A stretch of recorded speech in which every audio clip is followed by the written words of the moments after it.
नमस्कार. मी वास्तुतज्ञ ज्योतिर्विद आनंद पिंपळकर. मागच्या भागामध्ये आपण शनी महाराजांच्या वक्री होण्याचे परिणाम देशावर जगावर काय होणार ते पाहिले. 27 जुलै 2026 ते 11 डिसेंबर 2026 या काळामध्ये मीन राशीमध्ये जो वक्री झालेला शनी महाराज आहेत ते आता मेष राशीपासून मीन राशीपर्यंत या वक्री अवस्थेचा काय परिणाम होऊ शकतो ते आपण पाहणार आहोत. पण सगळ्यात महत्त्वाचं एक मला सांगायचं आहे ते म्हणजे की हे जे काही मी सांगतोय हे चंद्र राशीवरती आधारित हे फळ आहे. आणि सगळ्यात महत्त्वाचं म्हणजे शनी महाराज हे कर्मफलदाता आहेत. त्यामुळे तुमची कर्म चांगली असतील तर तुम्हाला काहीही त्रास होणार नाही. त्याचबरोबर जन्मकुंडलीमध्ये लग्नदशा अंतर्दशा शनी महाराजांची स्थिती यानुसार ते कमी जास्त परिणाम करतात. त्यामुळे सरसकट तुम्ही काय फार टेन्शन घेऊ नका. तुम्ही व्यवस्थित जाणकाराला दाखवा. पण इन जनरल काय राशींना फळ मिळेल ते बघूयात. मेष राशी अर्थात मेष राशीला शनी महाराजांची 7.5 आहे. आत्मपरीक्षणाचा हा काळ आहे. शनी वक्री झाल्यानंतर अनावश्यक खर्च हे काही प्रमाणात वाढू शकतात, पण ते तुम्ही कमी ठेवा.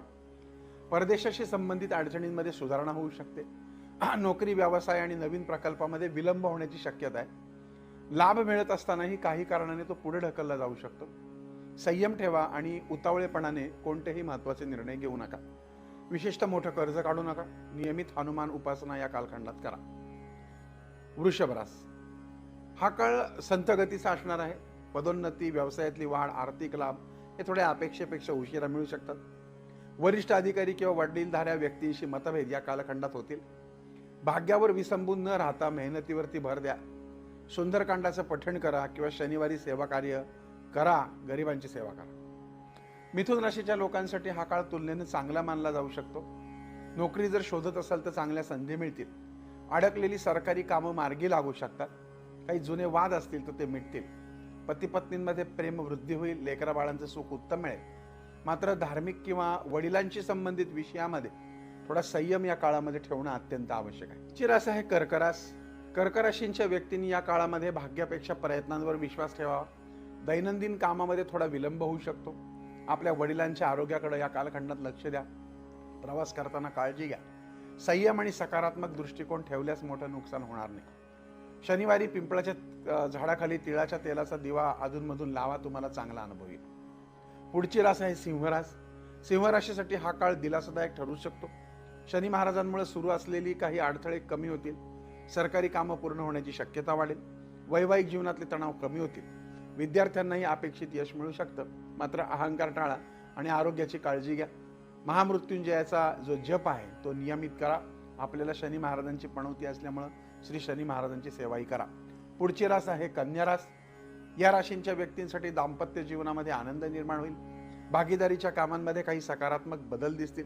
रोजगारांच्या संधी वाढतील. स्पर्धा वाढू शकते म्हणून मेहनत वाढवावी लागेल. आपल्याला अचानक मोठ्या धनलाभाचेही योग आहेत. शनिवारी गरजू लोकांना काळ्या उडदापासून तयार केलेले अन्नदान करणं शुभ राहील. कधीही करू शकता. तुळ रास. तुळ राशीसाठी शनी वक्रीचा परिणाम मिश्र स्वरूपाचा आहे. कामाचा ताण वाढेल. मेहनत जास्त आणि फळ थोडे उशिरा मिळेल. घरातलं वातावरण थोडं सांभाळावं लागेल. पती पत्नी या प्रेमसंबंधामध्ये संयम आवश्यक आहे. आरोग्याकडे दुर्लक्ष करू नका. जे लोक मजुरी करतात किंवा खूप गरजू आहेत अशा व्यक्तींना जेवणाचं दान करणं हे अत्यंत शुभ मानलं जाईल. तुम्ही हे जरूर करा. वृश्चिक रास. वृश्चिक राशींच्या व्यक्तींना संतती, शिक्षण आणि गुंतवणुकीशी संबंधित सकारात्मक बदल दिसू शकतात. मुलांशी असलेले मतभेद कमी होतील. घरगुती वातावरण अतिशय चांगलं राहील. प्रवासामध्ये थोडं सावध राहणं आवश्यक आहे. अचानक धनलाभही होतील. जी बिघडली कामं होती ती पूर्णत्वाला जातील. शिवलिंग जे असतं त्याच्यावर आपण काळे आणि पांढरे तीळ अर्पण करा. या कालखंडामध्ये चांगलं वाटेल. धनुरास. धनुराशीसाठी हा दिलासादायक काळ आहे. शनीच्या ढय्यामुळे निर्माण झालेला ताण जो आहे तो कमी होऊ शकतो. घरातलं वातावरण सुधरेल. वाहनाशी संबंधित अडचणी कमी होतील. मात्र आर्थिक व्यवहारांमध्ये सावध राहा. कुटुंबातले संवाद वाढवा. नियमित हनुमानाची सेवा किंवा शनी चालिसाचं पठण हे अत्यंत लाभकारी ठरेल. मकर रास.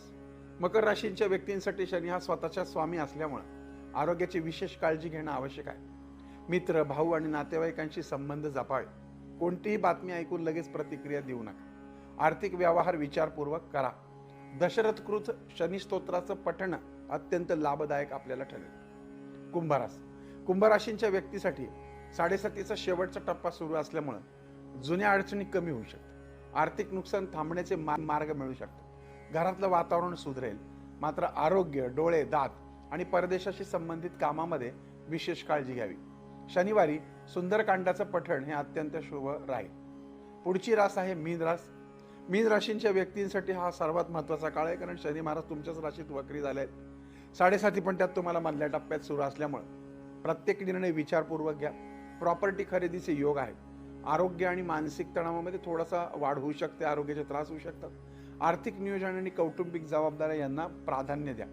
जुने प्रश्न सुटतील, पण नवीन आव्हानं देखील येतील. आळस टाळा, चंचलपणा पण टाळा. वेळेचं नियोजन करा आणि संयमाने पुढे चला. शक्य असल्यास गजेंद्र मोक्ष या स्तोत्राचं पठण करणं हे तुम्हाला निश्चितच लाभदायक राहील. तर मित्रांनो, तुम्हाला पुन्हा एकदा सांगतो, गोचर हा अंतिम निर्णय नसतो. जन्मकुंडतली दशा, अंतर्दशा, ग्रहयोग यांचा एकत्रित विचार केल्याशिवाय खरं तर अचूक भविष्य सांगता येत. त्यामुळे या राशी भविष्याकडे मार्गदर्शन म्हणून पहा, भीती म्हणून नाही. आणि जर तुम्हाला हा व्हिडिओ आवडला असेल तर लाईक करा, सबस्क्राईब करा आणि आपल्या मित्रपरिवारासोबत शेअर करा. कारण आनंदी वास्तू चॅनल हे हजारो व्हिडिओ तुमच्या माहितीकरता हे प्रसारित करत असतं. पुन्हा सांगतो, तुमचे कर्म चांगली असतील, शनी महाराज तुम्हाला कधीही त्रास देणार नाहीत. हा कार्यक्रम आवडला असेल तर निश्चितच पुन्हा भेटूयात पुढच्या कार्यक्रमात. तोपर्यंत तुमच्या आनंद पिंपळकरचा तुम्हाला जय शनिदेव, जय साईराम.